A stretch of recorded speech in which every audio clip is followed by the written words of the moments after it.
Hi there, it's almost 3 years since I put up my first video about digital amps and more specifically the Vailton GP200.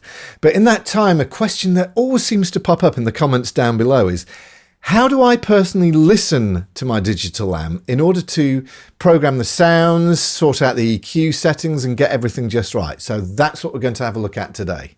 Now, in what will come as a surprise to absolutely nobody is that I'll be demonstrating this with my trusty Vailton GP200. And if you're wondering why the lights on it look like they do, for those that know the GP200, I'm in foot pedal mode today because I'm getting together some sounds for some live shows that we're going to be doing in January, where I'm literally just using one amp sound, but then there'll be a different setting for, like, if I'm doing a solo, it'll boost the level a little bit, put a bit of delay on there and so on. But it's a very simple setup. I'm not talking about that today, but that's why the lights look like they do at the moment. Now, apart from being a guitar player, I'm also a producer and engineer. And here in my own studio, Shabby Road, I'm very lucky to have various monitoring systems. But my main monitors, my main speakers that I mix on are made by a company called Head. And for anyone that's interested, they're called Type 20 Mark II. And these are absolutely wonderful speakers. And one of the main reasons I really like them is I know that when I mix, if I put the balance of the guitars here and the bass there, it's going to translate across any system. And what I mean by that is, like, if I then go and put my mix in my car and listen to it there, it's going to work.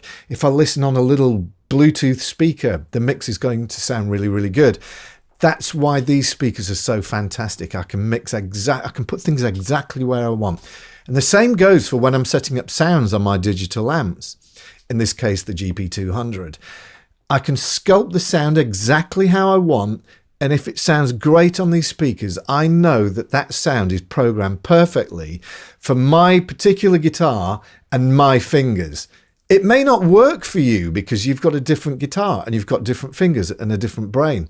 That's probably a discussion for another time. But I know that for me, the sounds in that box are absolutely superb.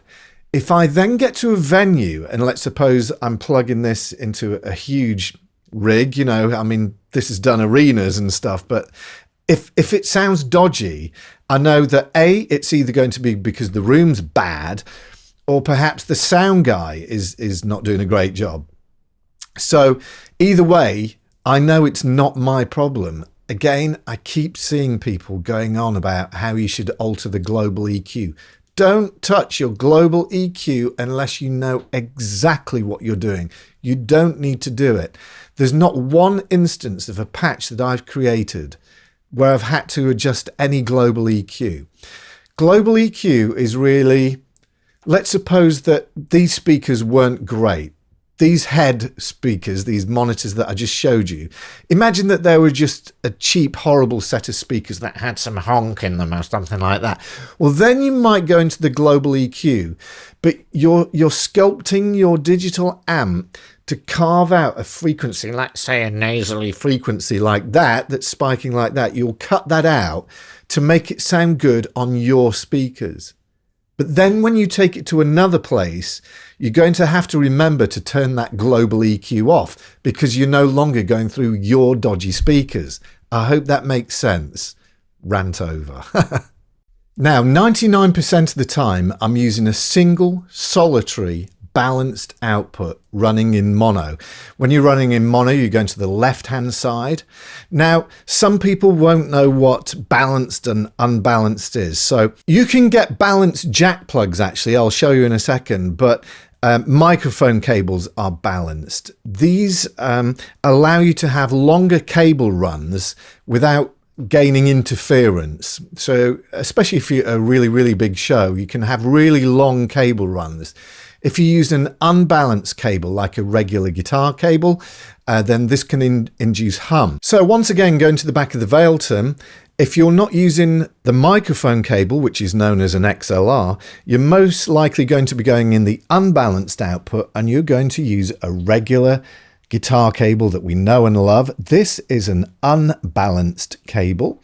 And just to show you the difference, a balanced jack plug looks like what you might get on a headphone. So the difference is it's got two rings as opposed to the guitar cable that only has one. That's the difference. And all you really need to know is that with the balanced cables, again, you can just get longer cable runs and you're less likely to get hum induced on your signal. So why mono? I'm sure people are thinking that seems a bit strange. So if I'm doing a theatre show or an arena show, I'm always using mono. And 99% of the time when I'm recording, I'm using mono as well. And the reason for that is when I'm recording, I'll record my straight guitar sound, and any delay or any reverb, I will put that on afterwards in my recording software as part of the mixing process.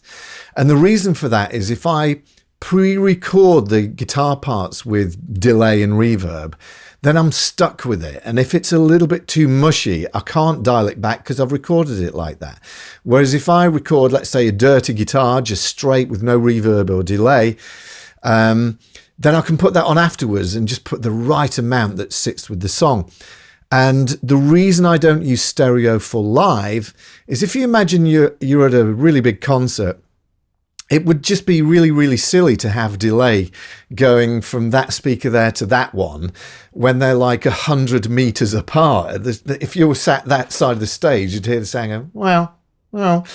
So just mono. It's mono all the time. It's good enough for Jimi Hendrix, Eddie Van Halen, good enough for me. There would be rare occasions if the sound is really intrinsic to the guitar part. So if I had a specific kind of delay sound, think of some of the Pink Floyd things, Run Like Hell, for example.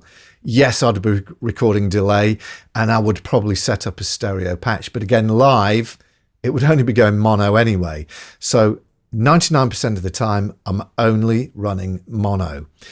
So I'm also not going to use any kind of FRFR cab or anything like that because I'm lucky enough to do gigs that are big enough that I'll use in-ear monitors.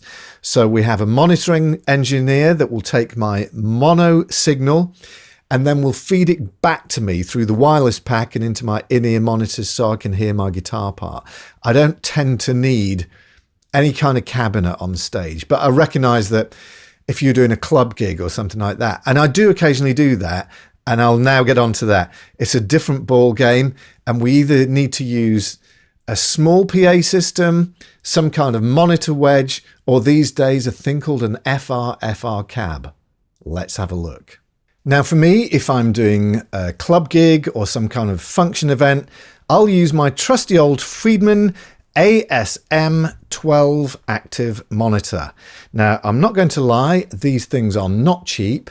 Here on Thomann at the moment, I'm having a look there, £1,333, which I suppose is going to equate to around $1,600 in the States. So it's not cheap, but it's bloody good. And this is what I use. Now, what does FRFR stands for? Well, it stands for Full Range Flat Response. What does flat response mean? Well, it's a little bit similar to my head studio speakers that I was talking about before. It's got a flat frequency response. So it's not hyped up in the low end. It's not got some kind of smiley face EQ where there's nice low end and nice high end as well. It's very, very flat.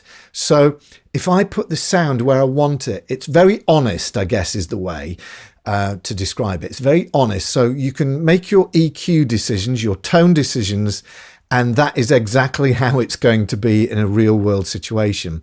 So especially with the Friedman, something like that, being such high quality, it's got a very flat response.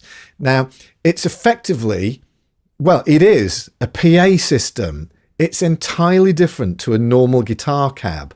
So normal guitar cabs are just focused in on guitar frequencies that tend to be very middly. I won't get too technical about this. I'll try not to. But a PA system covers a very wide range. Now, in your digital amp, it's already taken into account the sound of your amp, and it's also modeled or an impulse response of a genuine speaker cabinet.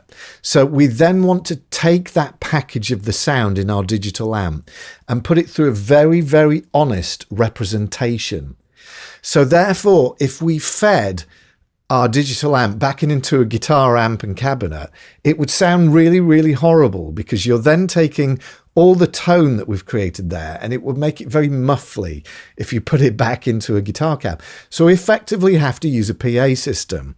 And if I peel the front off the Friedman, you're going to see that it's not like any ordinary guitar cab. It is indeed a small PA system. I could plug a microphone into this Friedman cab or indeed play back some music through it and it would sound great. But if you tried that with a guitar and cab situation, it would sound awful. And that's what we mean by full range. It's like a PA system. Speaking of which, here's my little PA system that I've used to great effect on some shows. This particular one is made by Yamaha. It's called a Stage Pass 1K. The 1K standing for 1,000 watts. So you don't actually need 1,000 watts worth of power. It's a little bit overkill, but I just happen to have it anyway. So these are perfect, especially if you're something like a solo performer where you sing as well. So you can put your digital amp and your vocals through there and it's going to sound absolutely amazing. Or even if, you know, you just get the opportunity to buy a cheap PA system, then that might do you instead of getting an FRFR cab, because they're effectively the same thing. Now, I have to say, I haven't tried lots of FRFR cabs. You know, I tried the Friedman, I really liked it. I actually bought this secondhand, so although it was still reasonably expensive, it wasn't anything like the kind of price that you're buying new. So, and again, that runs in mono, so it's a mono signal straight out of there. I used an unbalanced jack, as we were talking before, so just a straight guitar cable coming out of the unbalanced output of my digital amp into the back of the Friedman, and it works absolutely fine. So I hope that covers some of your questions that you have. If I didn't make anything clear, if I've missed something out, please ask a question down below and I'll get back to you. And until the next video, see you soon.